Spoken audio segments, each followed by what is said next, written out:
Segmen pertama adalah segmen Gimana Nis?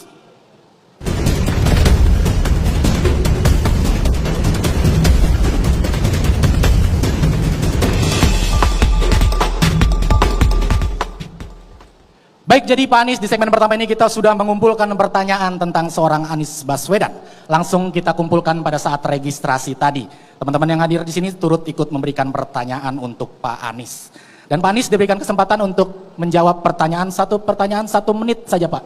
Mohon maaf karena saya... Langsung saat ini juga mulai tanya? Boleh, nanti pertanyaannya saya lemparkan setelah Pak Anies mendengar pertanyaan. Silakan dijawab dengan waktu 1 menit. Mohon maaf cuma 1 menit, Pak, karena saya tahu Bapak hobi ngomong, takutnya acara ini kelar 2 hari. Kasihan editornya, Pak, ya, butuh berapa gelas kopi buat ngedit acara ini, Pak, ya.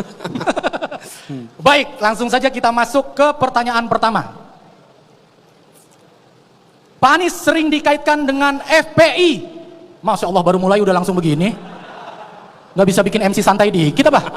Tegang, Pak Anies tegang, saya juga ikut tegang nih jadinya. Saya ulang, Pak, Pak Anies sering dikaitkan dengan FPI dan punya kedekatan dengan HRS. Apakah Pak Anies mendukung FPI? Silakan. Saya dekat dengan semua organisasi yang ada di Jakarta. Baik yang berbasis agama Islam, Kristen, Hindu, Buddha, semua saya jangkau. Dan ketika periode kampanye 2016-2017, saya mengunjungi tokoh-tokoh agama semua. Tetapi hanya kunjungan ke FPI yang menjadi berita yang luar biasa besar. Ketika saya bertemu dengan komunitas Katolik, komunitas Hindu, komunitas Buddha, itu tidak menjadi exposure yang besar. Yang kedua, ketika saya bertugas di Jakarta, saya mendukung semua organisasi yang memiliki legalitas dari pemerintah DKI Jakarta. Bukan saya pribadi, tapi gubernur. Tugas gubernur adalah berkomunikasi dengan semua, memfasilitasi dengan semua, dan harus menerapkan prinsip kesetaraan di dalam membuat kebijakan. Tidak berat sebelah untuk semua kelompok, baik agama, etnis, suku. Itu jawaban saya. Terima kasih. Mantap sekali Pak Anies. Baru pertanyaan pertama, mentang-mentang yang dibahas FPI, semua ngangkat handphone. Hey lo, pada live TikTok ya? Pengen banget engagement tinggi ya? Sabar dulu ya. Banyak Pak yang angkat HP tadi, Pak. Pertanyaan berikutnya, Pak. Pertanyaan kedua untuk Pak Anies. Ini saya boleh lihat mana aja kan? Atau hanya boleh lihat tempat posisi tertentu aja? Bebas, ini Pak. Tanya aja biar nggak merepotkan editor. Betul, kameranya ada di kanan, kiri, dan depan Bapak. Oke, jadi kalau saya lihatnya ke belakang nggak pantas ya? Di kamera tidak tercover, Pak. Oke, ya. siap. Ya. Jadi saya minta maaf dulu sama yang di belakang nih. Ya, kalau saya nggak menengok pada Anda, nothing personal gitu.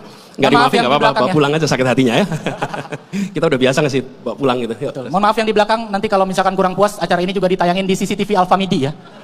Bisa di cross check. Alfa Midi Pasar Baru. Pertanyaan berikutnya untuk Pak Anies. Bagaimana jika ke depan Pak Anies ditawari menjadi cawapres?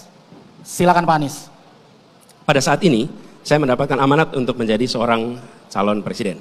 Saya menerima amanat itu dari Partai Nasdem, kemudian Partai Keadilan Sejahtera, dan kemudian Partai Demokrat. Saya tidak melamar, saya tidak mendaftar, dan saya mendapatkan undangan. Sebagaimana juga di 2016, saya tidak melamar, saya tidak mendaftar. Karena itu saya terima ini sebagai sebuah tanggung jawab. Itu sebabnya ketika saya tadi ditanya, apakah Anda siap? 6 bulan, 7 bulan, 8 bulan sesudahnya, saya harus mengatakan siap. Karena pada waktu itu pun saya ditanya pertanyaan yang sama. Jadi, pada saat ini, saya konsentrasi untuk menjalankan tugas saya sebagai calon presiden. Ketika nanti ada tugas-tugas yang lain, selama saya mendapatkan tugas sebagai calon presiden, saya akan fokus di situ dan tidak pada posisi-posisi yang lain. Terima kasih. Wah, Pak Anies ternyata bisa juga ngomong singkat, padat, dan jelas ya.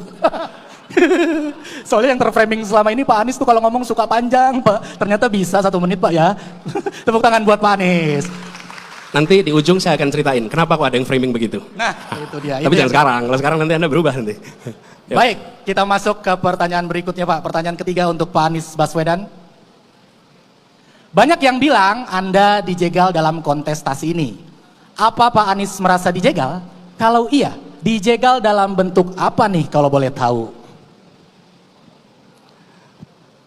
Ini pertanyaannya aneh ini. Banyak yang bilang Anda dijegal. Terus tanya ke saya, apakah Anda merasa dijegal? Kalau itu saya yang bilang saya merasa dijegal, saya boleh ditanya dong. Kalau ini pertanyaan harusnya diberikan kepada yang mengatakan.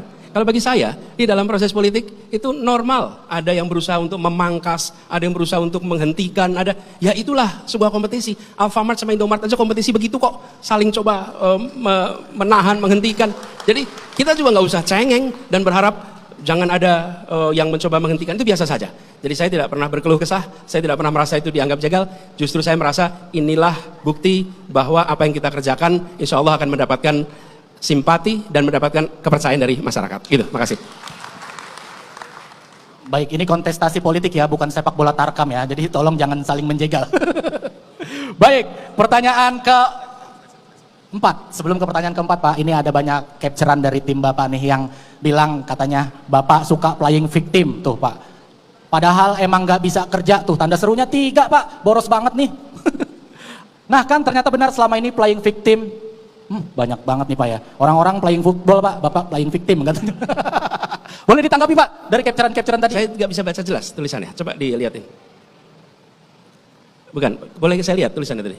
Nah ini, nggak kebaca jelas, sorry. Ya intinya banyak meme-meme yang mengatakan Bapak sering sekali playing victim, merasa korban dengan konteks dijegal tadi Pak. Enggak, malah saya tadi katakan saya tidak pernah merasa dijegal, saya tidak merasa khawatir dengan itu semua.